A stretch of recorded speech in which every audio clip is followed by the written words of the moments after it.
Bonjour ou bonsoir, amis du trading, c'est Denis 10 de Pépitor et on se retrouve comme toutes les semaines pour une petite revue d'indices et de crypto. On passe tout de suite sur les graphes. Nous allons commencer par le SP500 comme d'habitude, donc SP500 qui est un peu l'indicateur par excellence, qui regroupe les 500 plus grosses entreprises américaines, les plus représentatives en fait, et comme vous savez c'est le marché américain qui drive un peu le marché mondial, donc normalement avec le SP500 on a déjà pas mal de réponses pour les autres graphes. Donc on commence par le SP500. Comme d'habitude, on regarde le graphe en hebdo, donc petit rappel vite fait, la crise du Covid février 2020, un creux en V, une dérive latérale ensuite sur la fin 2020, début 2021, et après une hausse presque ininterrompue de novembre 2021 jusqu'à il y a 2 semaines. Un beau canal haussier avec un aller-retour sur Bol Sup M7, Bol Sud M7, quelques petites faiblesses, on revient chercher la M20, donc une fois la M20, deux fois la M20, et ensuite cette M20 était confondue avec le bas du canal. Là, depuis fin août, on est en latéralisation en fait. On n'arrive plus à faire des nouveaux plus hauts. Les bandes de Bollinger s'aplatissent et on vient rechercher la M20. Donc comme ici, on est venu chercher deux fois la M20. Là, on est venu la mécher très rapidement. Là, on est venu la mécher la semaine dernière. On l'a méché cette semaine et on a fermé dessus. Quelle est la différence entre ce point-là et ce point-là? C'est que là, on a la M7 descendante. Donc en fait, ce qu'on peut dire, c'est que le marché n'a pas été aussi baissier depuis début novembre 2020. N'a pas été aussi baissier, c'est faux. N'a pas monté autant de signes de retournement depuis novembre 2020 que actuellement en octobre 2021. Donc pendant un an, on n'a eu aucun signe, on avait quelques petites faiblesses, mais là, M7 descendante, M20 plate, on attaque la M20 2 semaines de suite. Faudra quand même faire attention à tout ça. On va maintenant en daily, ce qui se passe. Donc voilà, c'est un peu ce qui était la confirmation de ce qu'on voyait en hebdo, donc je vais un peu épurer mon graphe, je vais enlever ça, voilà. On a donc ce grand canal haussier où on avait les bougies et les mèches. On est venu casser les deux il y a mi-septembre, il y a 2 semaines. Et ce que je vous disais, c'était de faire attention à un possible sortie de cette trendline par le haut pour pouvoir reprendre ce trend haussier il y a une semaine. Ensuite, la semaine dernière, on avait commencé à tracer en pointillé ce canal baissier qui est en fait le report de cette trendline. Et là, on voit que ça a parfaitement matché cette semaine. On va donc mieux la redessiner et la mettre dans du dur. Donc voilà, c'était comme ça et comme ça. Et là, on va la cloner. Voilà. Et là, on voit que ça match dans l'autre sens. Voilà ici. Donc, plusieurs points de contact ici qui ont évité, qui ont freiné la hausse en fait. 4, 5, 6, 1, 2, 3, 4, 5, 6, 7, 8 points de contact qui ont freiné la hausse. On est venu chercher un point bas, on a méché, on est revenu. Là, on avait fait une hors-bol, donc avec un gap, hors-bol. On vient chercher la M7, on vient chercher la M20.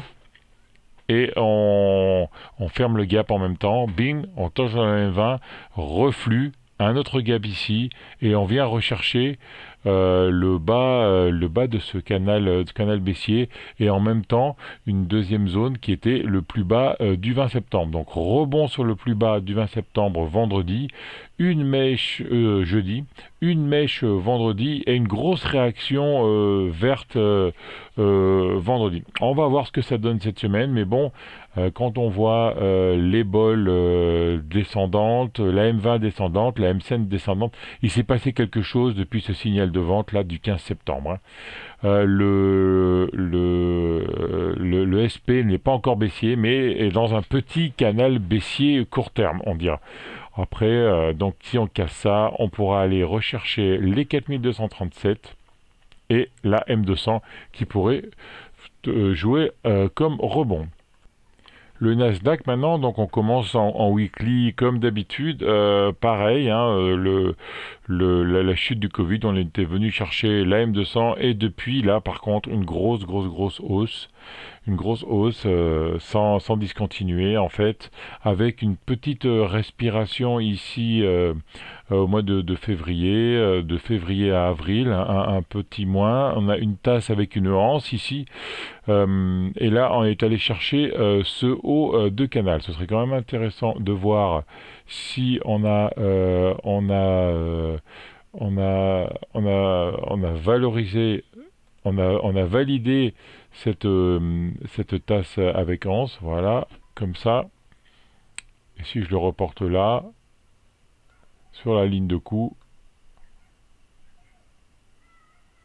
on voit qu'on y est presque, hein, mais il reste encore un petit peu de gaz pour aller chercher un nouveau plus haut. Voilà, donc là le canal haussier, on a le canal haussier avec une trendline haussière qui fait le bas du canal qu'on a reporté sur le haut. On est venu le taper le 30 août et tout le mois de septembre on est descendu, hein. On est descendu sur 4 semaines et là on est sur le support de la M20. Donc le Nasdaq comme le SP500 est sur sa M20 hebdo. Donc des points très importants qu'il faudra quand même faire attention. Le SP500 comme le Nasdaq donnent de forts signes de faiblesse dernièrement, là, depuis quelques semaines. En daily, on peut confirmer ça, voilà, on avait la trendline, on avait le range de tout l'été qu'on avait cassé par le haut, un nouveau plus haut. Et là, on casse la trend line ici, on vient casser le haut du range, on vient chercher le bas du range. Et là, sur ce bas de range, on a fermé en dessous presque toute la semaine. Et on a fermé dessus le vendredi avec une mèche. Peut-être bougie de retournement, mais c'est difficile de la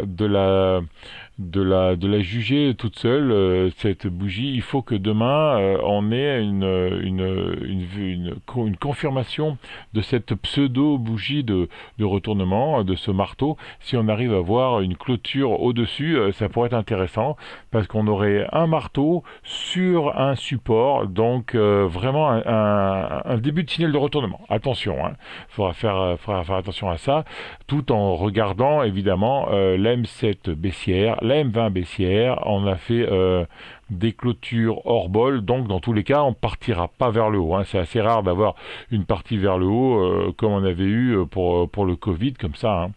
Normalement on est hors bol, on vient chercher la M7, on vient chercher la M20 et on latéralise un petit peu pour aller rechercher les plus hauts, peut-être d'ici la fin de l'année sur un run un rallye de Noël, pourquoi pas. Mais bon, des niveaux aussi importants ici comme sur le SP500.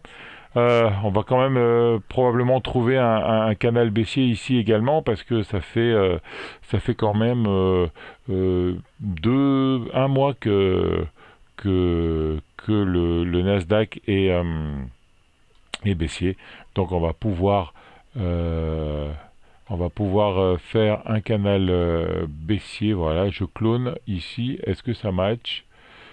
Voilà, ça match à la perfection, c'est magique, l'analyse technique. Voilà. Donc, canal baissier actuel, on va voir si on arrive à reprendre la trendline. On a toujours notre canal haussier hebdo en noir. Je vais un peu simplifier mon graphe, voilà, on verra ça un peu plus tard, hein, si on doit revenir. Et on est toujours dans ce range là, hein, voilà. le range en noir avec la borne hausse, la borne basse. À noter aussi un gap baissier ici, voilà, qu'on a ouvert le 28 septembre. Donc c'est important de le fermer rapidement ce gap. Normalement tous les gaps sont fermés, hein. Sauf si c'est un retournement de tendance ou un gap d'accélération. Mais là, bon, si ce gap est refermé, on serait en haut du, du, du range et on pourrait aller revenir rechercher la M20 qui serait descendante si ça se passe dans les 2-3 jours qui viennent. Donc à surveiller ce Nasdaq également. On peut essayer de voir en faisant un retracement de Fibonacci la profondeur de la correction. Pour l'instant, on a juste une petite consolidation. C'est pas encore une correction sur les 0,381. Il faudra vérifier aussi, il faudra contrôler si jamais on continue à descendre, le possible rebond sur les niveaux 50 de Fibonacci à 14 354 points. Voilà. On passe maintenant sur le Dow Jones et on commence en weekly.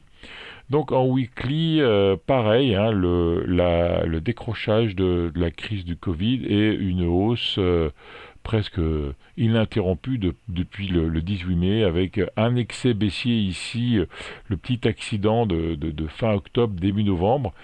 Et voilà, un autre accident ici, depuis 3 semaines, casser cette... on vient casser cette trendline. La différence avec la fin de l'année 2020, c'est que là, la M20 ne retient plus car elle est horizontale, la M7 devient baissière et les bandes de Bollinger sont plates. Donc, euh, ce, ce, cette conjonction nous propose nous fait penser qu'on arrive à une dérive latérale là. On va probablement latéraliser pendant quelques temps avec on va faire un bol sup, bol inf pendant quelques temps pour voir si on fait une sortie par le haut ou une sortie par le bas. Je vous rappelle quand même que le marché est agité par le défaut de paiement et la possible faillite d'Evergrande, qui est une des plus grosses sociétés immobilières chinoises, ainsi qu'une autre crise chinoise qui est la crise de l'énergie. Pas assez d'énergie pour produire, pour faire marcher les usines là-bas. Donc attention. Le problème risque de venir de la Chine avec une probable grosse faillite et cette crise énergétique. Donc voilà là, dérive latérale. On va voir maintenant en délit un peu comment analyser cette dernière bougie rouge où on a eu les acheteurs qui sont venus chercher, les vendeurs qui sont venus chercher la M20, la bolle inférieure, et les acheteurs qui ont attendu la bolle inférieure pour rentrer sur le marché et finir la semaine et proposer cette mèche qui laisse un peu d'espoir quand même.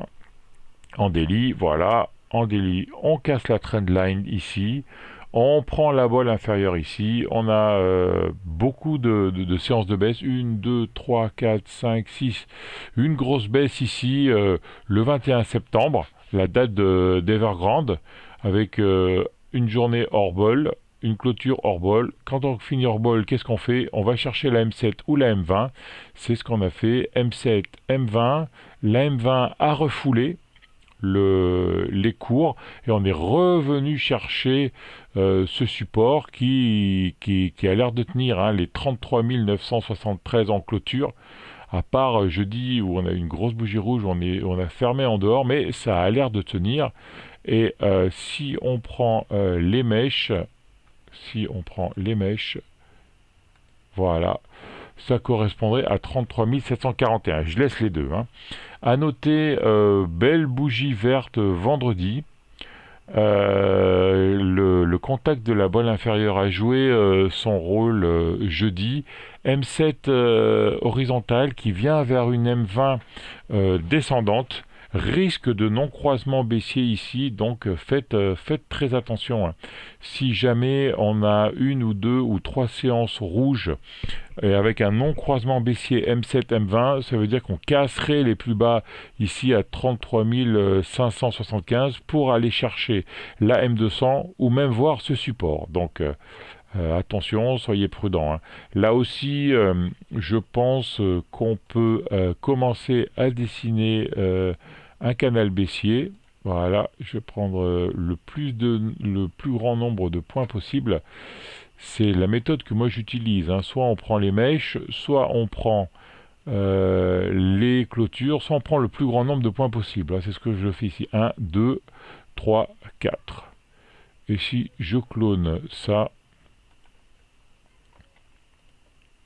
je vais cloner cette trendline. Ah, je vais cloner cette trendline. Voilà. Et on peut, voilà, je vais même prendre la clôture de ce point. Voilà. Et on voit que je préfère prendre là. J'ai plus de points de contact. Et on voit qu'on est également dans un petit canal baissier sur le Dow Jones. Revenons sur le CAC maintenant. Alors le CAC en weekly, on avait ce petit biseau ascendant, presque canal haussier, avec un plus haut au milieu de l'été, au 9 août 2021. On vient de casser la trendline là par le bas. On a cassé la M20 également. On a essayé de faire un pullback la semaine dernière sur cette cassure. On a rejoint la trendline, rejet immédiat, cassure de la M20 et on ferme sous la M20. Ça faisait depuis un an, le 26 octobre, qu'on n'avait pas fait une clôture sous la M20. Donc le CAC 40 en hebdo montre des signes de faiblesse un peu plus que les indices US en hebdomadaire. Donc soyez prudents également, hein. En daily, qu'est-ce que ça dit?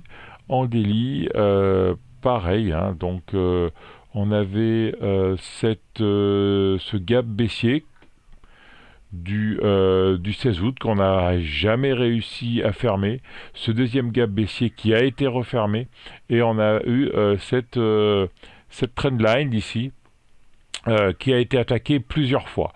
On peut probablement commencer à mieux la définir, voilà. On va prendre le plus haut du 24 septembre également pour faire un point de contact, et on va voir si cela match pour faire le canal. Ah ben on voit que ça match également. Voilà. Je vais prendre les mèches, tiens, pour une fois. Voilà, on voit que ça match. Donc on est dans un petit canal baissier depuis le 13 août. Les Bollinger sont baissières, mais pas trop. La M20 est baissière, mais pas trop. Ce n'est pas aussi mauvais que les indices US, hein. On a toujours la même baisse depuis le 12 août, mais on voit que les pentes de la Bollinger et des moyennes à 20 jours et des moyennes à 7 jours n'est pas aussi importante. Par contre, là, je vous remets à la petite vidéo que j'avais fait sur les bandes de Bollinger. Non-croisement baissier ici qui a joué son rôle. On est allé chercher le plus bas, le dernier plus bas du 20 août. On l'a même cassé. Et là, non-croisement baissier en cours.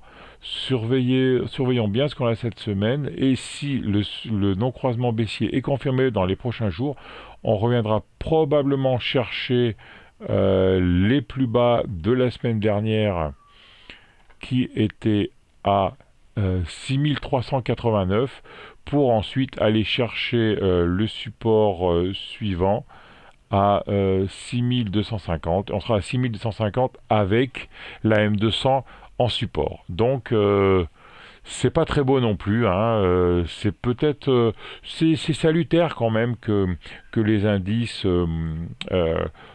consolide un peu comme ça, parce qu'il y avait vraiment eu une hausse très importante depuis depuis le Covid, c'est pas plus mal. Les consolidations sont rapidement rachetées quand même, hein. On voit ici une fois, ici deux fois.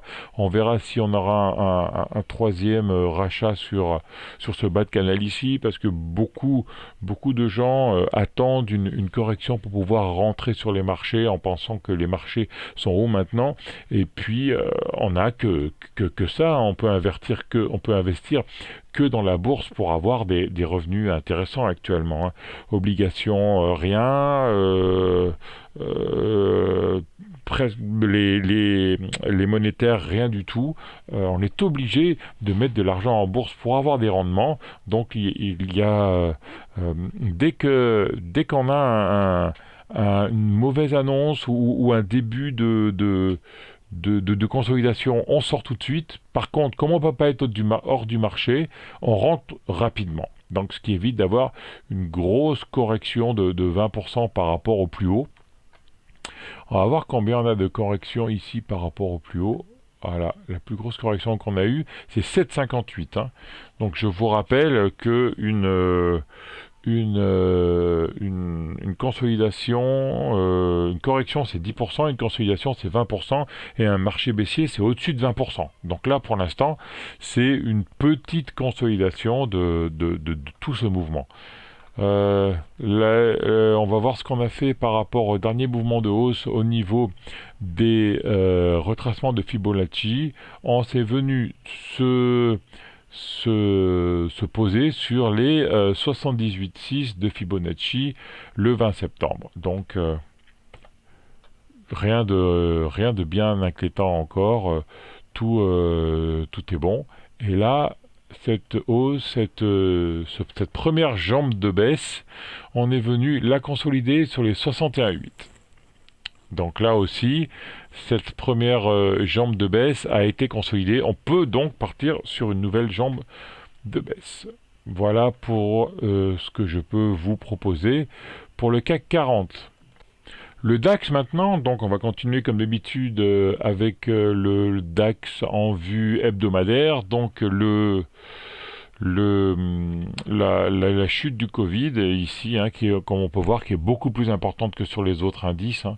Ensuite, un canal haussier. Là, l'excès baissier qui date d'un peu moins d'un an, hein.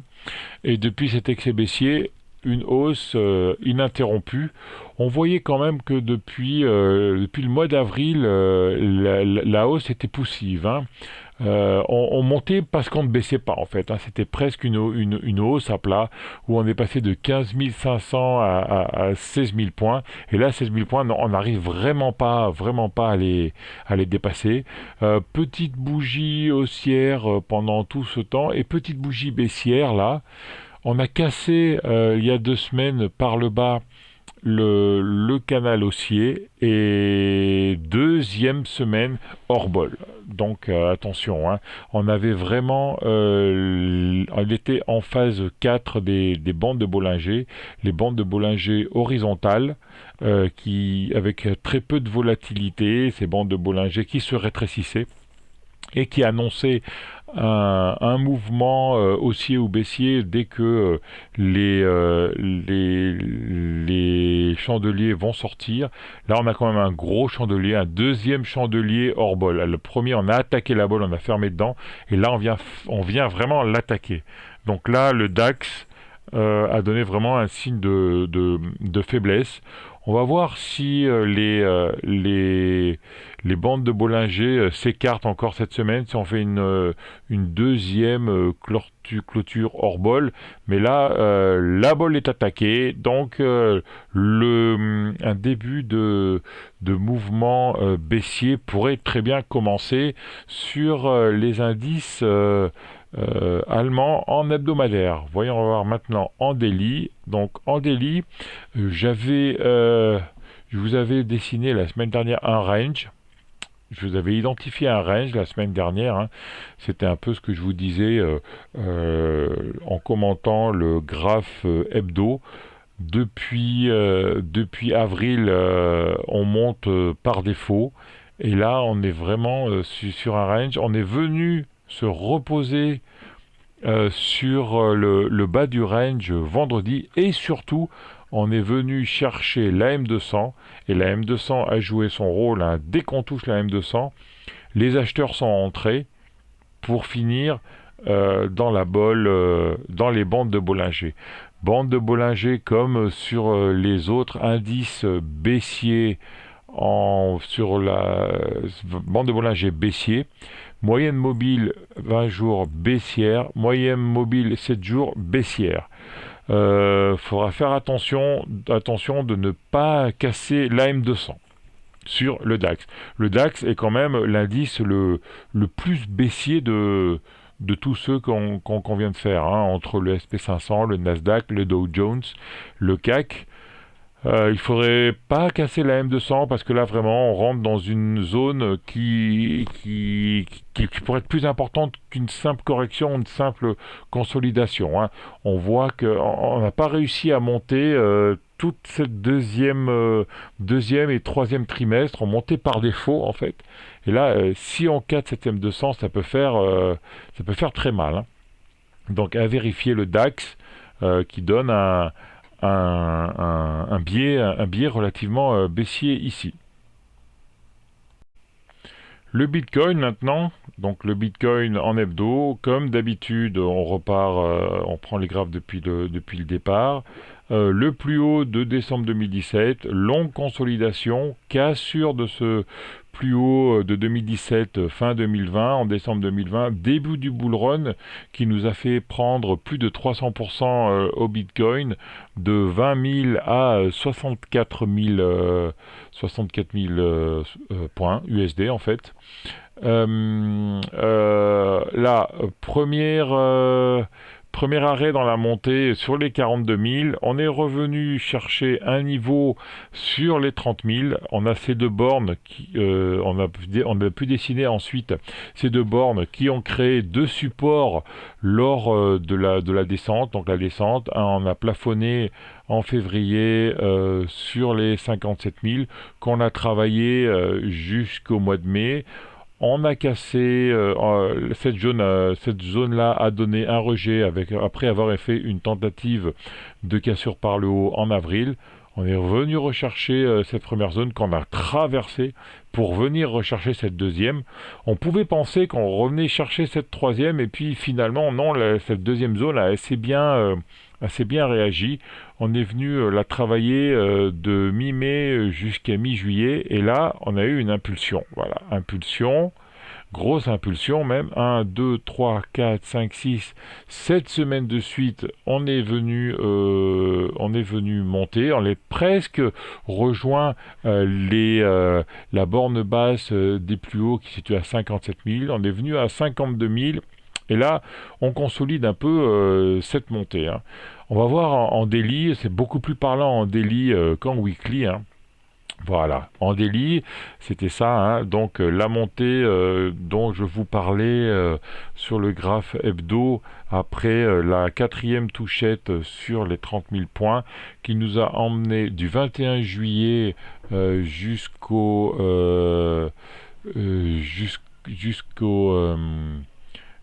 7 septembre vers les plus hauts. Voilà, un canal haussier qu'on avait latéralisé ici, sortie du canal haussier, pullback, réjection ici, une grosse bougie rouge qui nous annonçait un début de canal baissier, un retournement de tendance ici, voilà.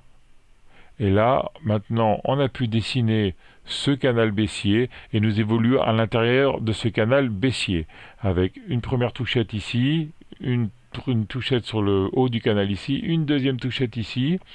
Et là, depuis 2-3 jours, deux grosses bougies vertes qui nous font sortir de ce canal baissier et on retrouve le niveau travaillé le 14 août, plus travailler un peu pendant toute cette latéralisation là de fin août, début septembre, et qu'on est revenu chercher ici vers la fin septembre. Donc c'est vraiment un niveau très intéressant, même une zone très intéressante. Je vais d'ailleurs plutôt dessiner une zone en fait. Voilà, On va dessiner cette zone-là.